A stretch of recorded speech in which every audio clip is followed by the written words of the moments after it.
No questions? Lucas?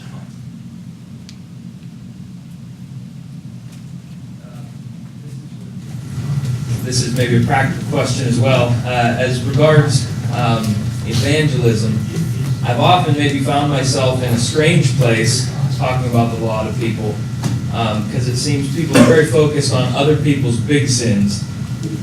And so it seems at times as if I almost want to talk down someone else's big sin with the desire to try to get them to see that the issue isn't that he's a homosexual.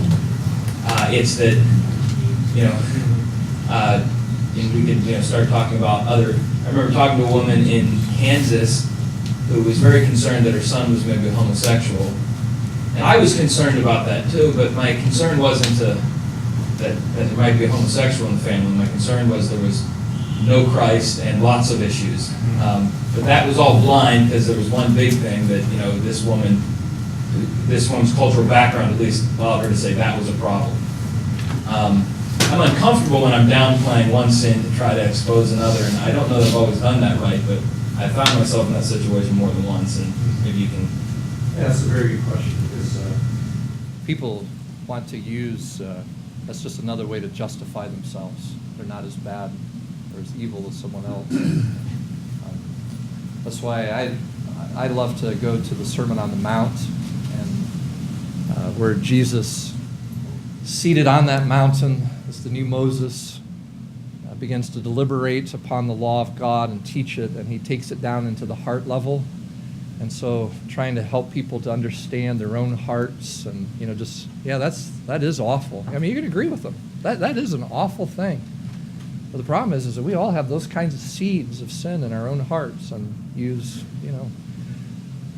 not commit adultery, but if you've lusted after a woman, you've done that sin, the seed of that very same sin that you're seeing in someone else, it's in your own heart. Try to help them with that. Any other question? Well, we've had a great evening. Thank you, Barry. Tomorrow morning we begin at 9 o'clock? Yes. 9 o'clock? Yes. Okay.